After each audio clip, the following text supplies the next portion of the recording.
Ji.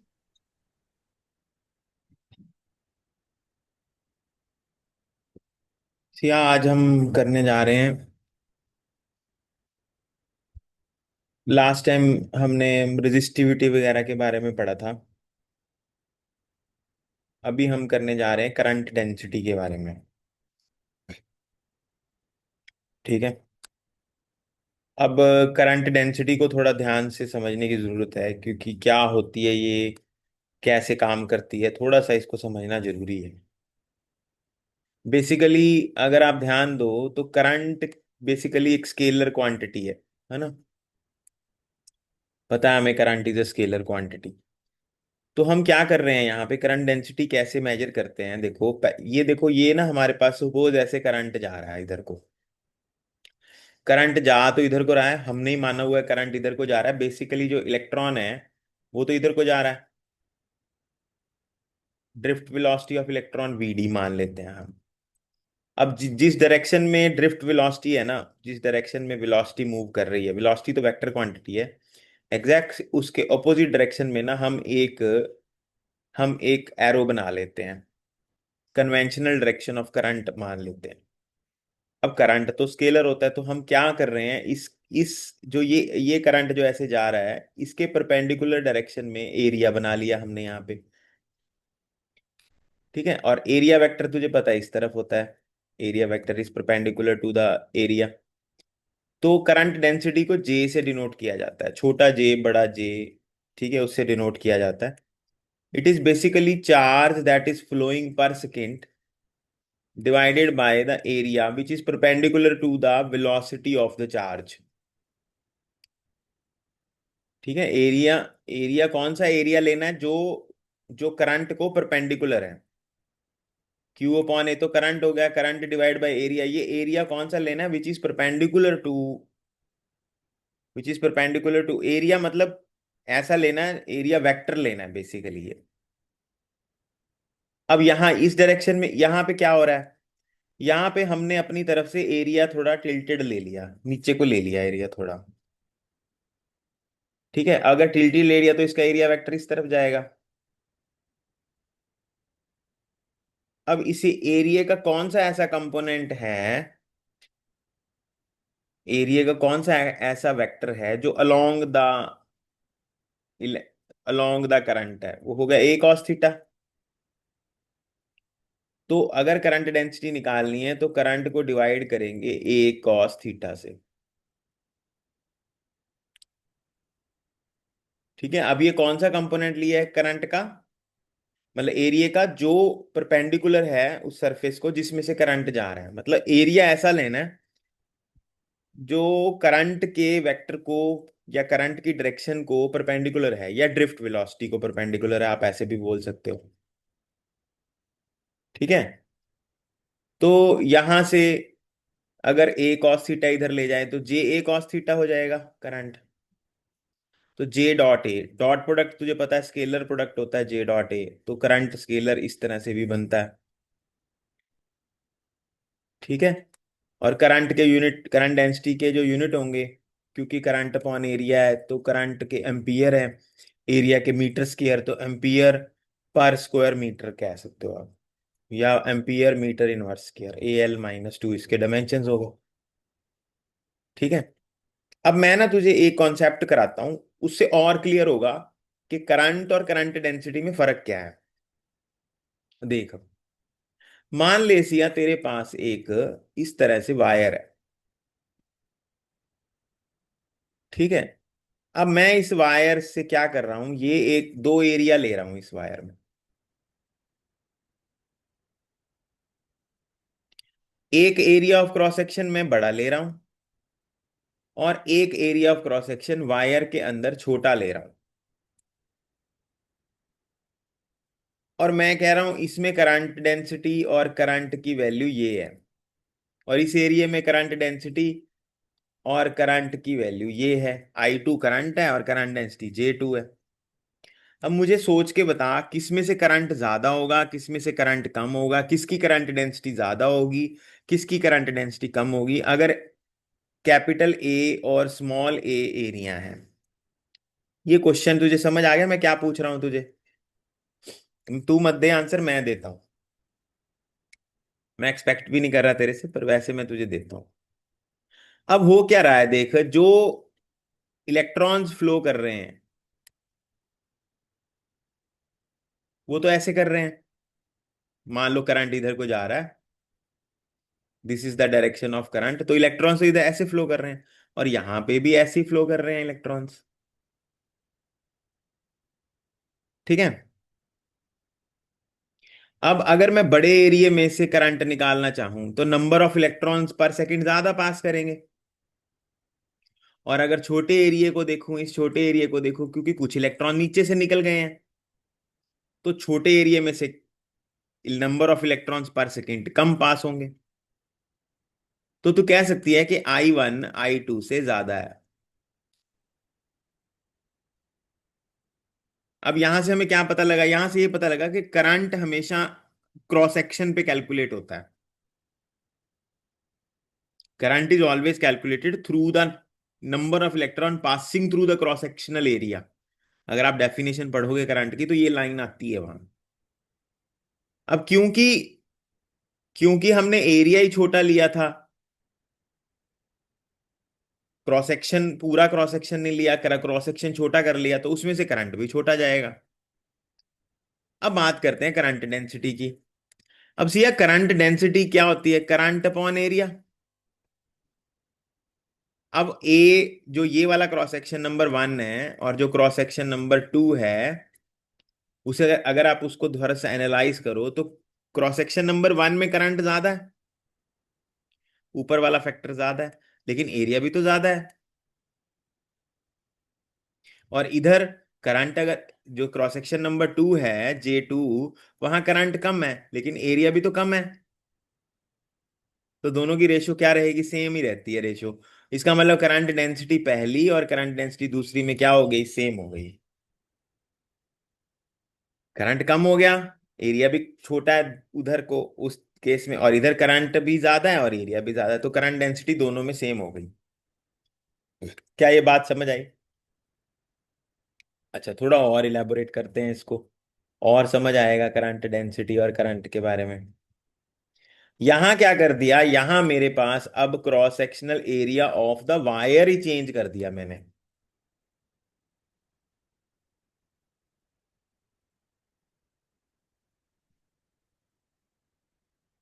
Cross sectional area of the wire change कर दिया अब यहां पे। पहले वायर में छोटा सा क्रॉस सेक्शनल एरिया लिया था, यहां वायर ही पतली कर दिया आगे जाके। अब तुझे पता है अकॉर्डिंग टू किरचॉफ्स लॉ या अकॉर्डिंग टू करंट अगर बात की जाए, तो जितना करंट एंटर करता है किसी वायर में उतना ही लीव करता है बाहर। कुछ बच्चे कहते हैं सर नहीं नहीं ऐसे कैसे हो सकता है, देखो ये जो यहां से लेके यहां तक जो वायर है, यहां तक जो वायर है उसका क्रॉस सेक्शनल एरिया तो बड़ा है। ठीक है, तो जितना एरिया बड़ा होगा उसकी रेजिस्टेंस कम होगी, और आगे जाके रेजिस्टेंस क्योंकि एरिया छोटा हो गया तो रेजिस्टेंस और कम हो जाएगी। तो पहले करंट ज्यादा होगा फिर करंट कम होगा।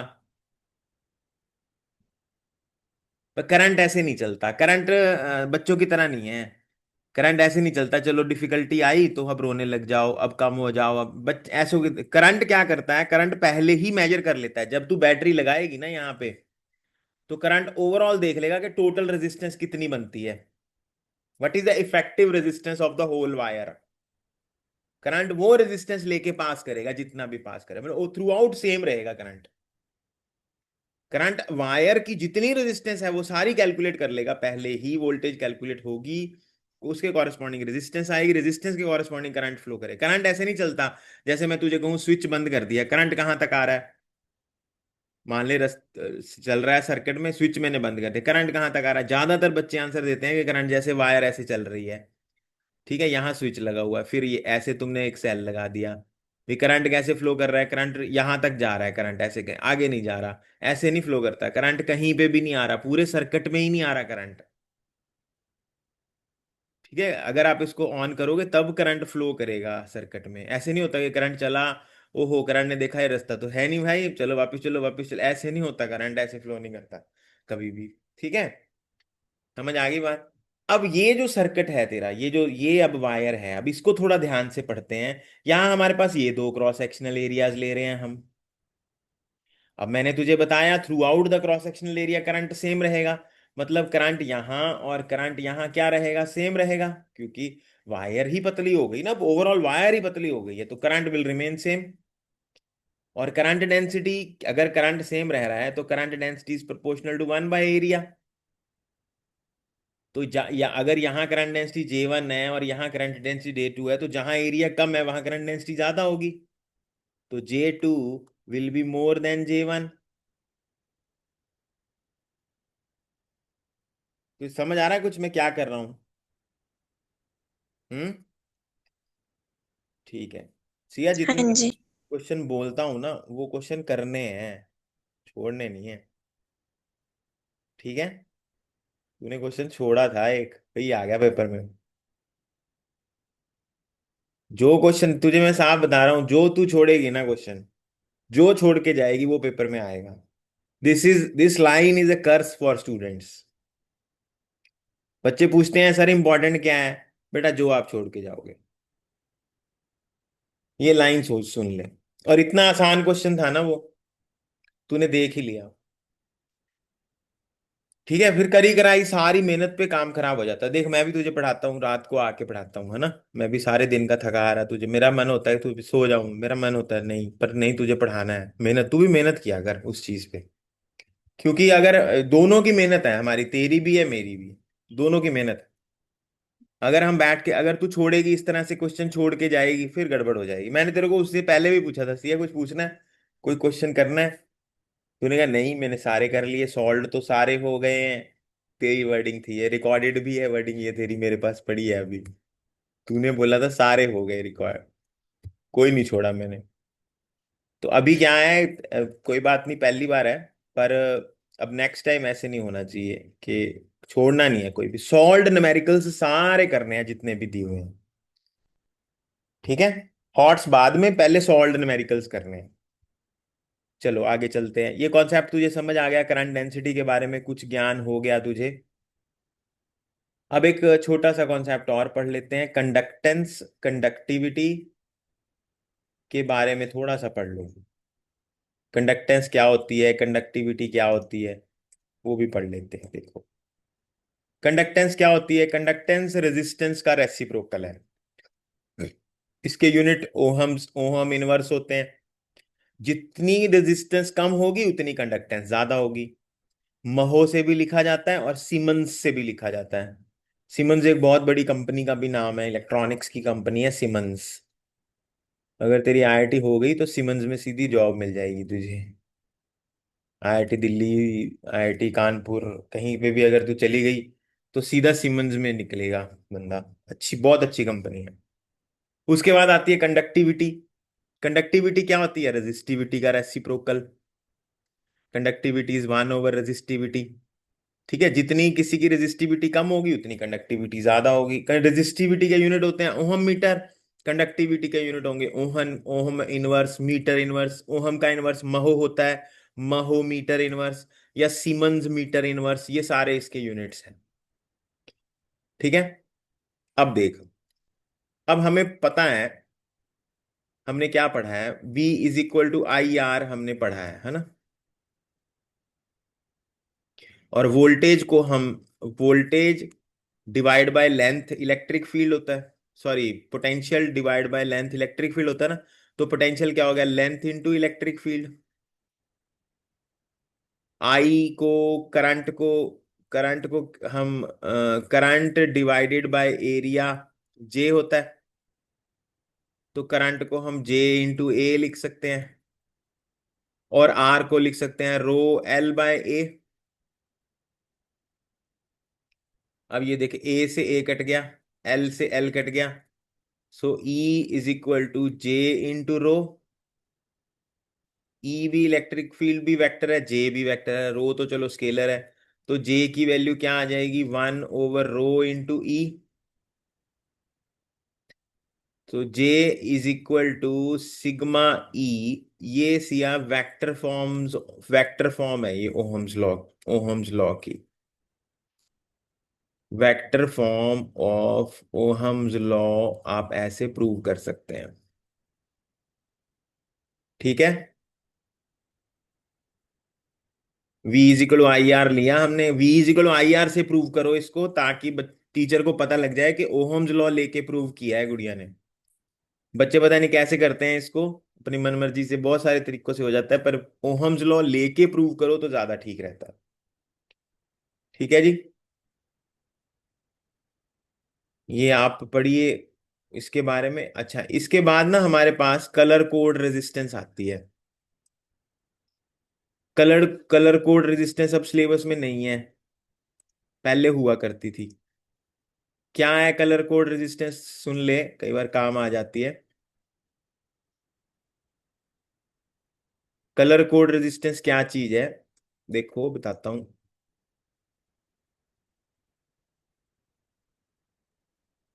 ये ना हमारे पास, तूने रेजिस्टेंसेस तो देखी होंगी, वैसे एक्चुअल में रेजिस्टेंस देखी है कभी? मैं बता, लैब लैब में देखी थी। हाँ रेजिस्टेंस देखी थी लैब में। क्या कैसी दिखती है लैब में रेजिस्टेंस? रियोस्टेट देखा था। नहीं नहीं नहीं, मैं ये वाली कह रहा हूँ, ये वाली रेजिस्टेंस देखी है कभी? ये वाली नहीं देखी। ये नहीं। जो ये जो रेजिस्टेंस है ना, ये रेजिस्टेंस बेसिकली इसको बोलते हैं कलर कोड रेजिस्टेंस। ये पहला पहला रेड है, ये ब्लू है, ये गोल्ड है ना, येलो है बेसिकली ये, और लास्ट में गोल्ड है। ये येलो है फिर गोल्ड है, ऐसे है, ऐसे हमें इस मान ले, ऐसे तेरे को कोडिंग आ गई, कोडिंग आ गई तो अब कोड हमने बना लिया, तो उसके बाद इस कोड को पढ़ना कैसे है बेसिकली, तो इसको ऐसे पढ़ना है देख। ये ना यहाँ पे एक बना हुआ है, इसको कैसे पढ़ना है देख देख, बी बी रॉय, ये देख, B B Roy of Great Britain has a very good wife. ठीक है, very good wife, Great Britain has a, B B Roy of Great Britain has a very good wife. ये याद रखना है, रखने का तरीका है। अब देख, नीट में क्वेश्चन क्या आया, कहता तुम B B Roy of Great Britain as a very good wife बोलते हो, तो जो थर्ड बी है वो कौन सा कलर दे रहा है, ये क्वेश्चन आया हुआ है। जो तीसरा बी है वो कौन सा कलर दे रहा है, ये पूछा हुआ है क्वेश्चन। ठीक है, तो अगर ब्लैक कलर है तो इससे क्या मिलता है हमें, जैसे ये देख नंबर्स दिए हुए हैं हमें, है ना, यहाँ पे जैसे मैं तुझे एक एग्जांपल से समझाता हूँ। मतलब क्या क्या मिलेगा हमें, देखो इससे मिलता क्या क्या है। जो तो सिया फर्स्ट फिगर है यहाँ पे, मतलब बेसिकली बताता हूँ यहाँ, ये देखो ये डायग्राम से समझ आता है। जो पहला कलर होता है ना वो हमें फर्स्ट सिग्निफिकेंट फिगर देता है, दूसरा कलर सेकंड सिग्निफिकेंट फिगर देता है, तीसरा हमें डेसिमल मल्टीप्लायर देता है, चौथा टॉलरेंस देता है। क्या मतलब इसका, मतलब ये क्या चीज हो गई, मान लो हमें इस तरह से हमारे पास कलर्स आ गए, कोई कलर कोड में ऐसे कलर आ गए, ऐसे जैसे ऐसे कलर आ गए, पहला हमें रेड दिया है, दूसरा भी रेड है, तीसरा भी रेड है, चौथा सिल्वर है हमारे पास, इस तरह से हमें कोडिंग दी हुई है उन्होंने, पहला रेड लाइन फिर रेड लाइन फिर रेड लाइन फिर। तो अगर हम चेक करें, फर्स्ट रेड, रेड के आगे टू लगा हुआ है, फर्स्ट जो रेड है वो हमें फर्स्ट सिग्निफिकेंट देता है, तो हमें यहाँ जो वो ये जो है हम यहाँ पे लिख देंगे टू, मतलब ये भी रेड है, ये भी रेड है, ये भी रेड है, फिर दूसरा फिर टू लिख देंगे, फिर थर्ड मल्टीप्लायर देता है, two raise to power two. Multiplier अगर तू चेक करेगी यहाँ पे, अगर यहाँ मल्टीप्लायर चेक करेगी तो रेड के आगे क्या मिल रहा है, multiplier two raise to power two मिल रहा है, तो two raise to power two लिख दिया। और सिल्वर की टॉलरेंस होती है, मतलब कितनी एरर कितना आ जाए, टॉलरेंस कितनी परसेंट है इसकी, 10% है, मतलब 10% ऊपर नीचे तक चल जाएगा काम, तो प्लस माइनस 10% लिख दोगे, ये उस वायर की रेजिस्टेंस हो जाएगी। क्या हो जाएगी, उस वायर की रेजिस्टेंस हो जाएगी ये। ठीक है, कलर कोड रेजिस्टेंस का ये एक काम होता है। पता लग गया। ये हमारी कलर कोड रेजिस्टेंस भी हमने कर ली। थोड़े से इसके क्वेश्चंस करके देखना। ठीक है, ग्रीन वायलेट रेड येलो ऐसे करके दिए हुए हैं क्वेश्चंस। और एक और भी है तरीका, बॉडी कलर दिया हुआ इस तरह से दिया होता है, बॉडी कलर है या वो है, वो ये है, उसको भी देख ले। मतलब नए तरीके का एक और फर्क आया इस तरह से। ये देखो, ये भी आया, इस तरह के रजिस्टर्स आने लग गए हैं। ठीक है, जो the colour of the end gives you second significance, body जो है वो फर्स्ट सिग्निफिकेंट है, एंड के कलर जो है वो सेकंड सिग्निफिकेंट है। कलर ऑफ द डॉट जो है वो हमें नंबर ऑफ जीरो मल्टीप्लायर देगा कलर ऑफ द डॉट। और जो कलर ऑफ द रिंग आएगा वो हमें टॉलरेंस दे देगा। ठीक है, ये दूसरे तरह की मतलब दूसरे तरह का कंसेप्ट आ गया। ये मैं यहीं पे डाल रहा हूं ताकि ये फर्स्ट मैंने छोटा बना के यहाँ डाल दिया। ठीक है, okay, the color of the body gives you first significant, the color of the end gives you second significant, the color of the dot gives you number of zeros, color of the ring gives you tolerance and percent accuracy वगैरह सारा हमें बताता है। ठीक है, ये भी question जो है वो पेपर में पूछ लेते हैं। ओके, हो जाएगा ये। कलर कोड रेजिस्टेंस हो गई, सारे फॉर्मूले सी याद करने अच्छे से ओहम्स लॉ के, उसके वो क्वेश्चंस। अब तेरे पास क्वेश्चंस आ गए हैं 26 तक।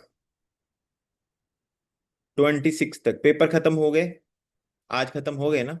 हम्म, आज पेपर हो गया तेरा खत्म। और अब बेटा इसके आगे हमने मेन मेन चीजें पढ़नी है अब। ठीक है, तेरे पास 24 तक तूने अब क्वेश्चन खत्म करने हैं। कल मतलब 24 क्वेश्चन तक डाउट्स करने हैं हमें। पेज नंबर आ गया 26 तक, सॉरी। पेज नंबर नोट कर ले, तेरा पेज आ गया है कहाँ से कहाँ तक। कैरियर्स ऑफ करंट से पहले पहले तक पढ़ना है सारा। ठीक है, हो जाएगा। कैरियर्स ऑफ करंट से पहले आज हमने कुछ ज्यादा नहीं पढ़ा, थोड़ा ही पढ़ा, थोड़ा टाइम हो गया है इसलिए मैं अभी इतना ही पढ़ा रहा हूँ। ओके, कलर कोड कर लिया, चलो कंडक्टेंस पढ़ लिया है, कंडक्टिविटी पढ़ ली, करंट और अच्छा रेजिस्टिविटी का एक छोटा सा कॉन्सेप्ट और देख ले, यहाँ रह गया था। ये कॉन्सेप्ट क्या था, छोटा सा यहाँ पे बता देता हूँ कि अगर मान लो हमारे पास एक वायर है, उसको ना हम स्ट्रेच करके बड़ा कर देते हैं। वायर का ए एरिया एल लेंथ है, और तूने जो नई लेंथ बना दी ना वो एन टाइम्स बना दी पुरानी लेंथ। तो जो नया एरिया आएगा वो ए बाय एन आएगा। और रेजिस्टिविटी क्या रहेगी, दोनों की रेजिस्टिविटी सेम रहेगी। ठीक है, तो यहां से क्या पता लगा, यहां से ये पता लगा कि जो पहली वायर है उसकी resistance rho L by A लिख सकते हो, और जो नई वायर है उसकी resistance L dash by A dash लिख सकते हो। Rho N L over A by N कर दोगे तो नई रेजिस्टेंस हो जाएगी N square time rho L by A, तो नई रेजिस्टेंस होगी एन स्क्वायर टाइम्स आर। ये हमारा रह गया था कैलकुलेशन।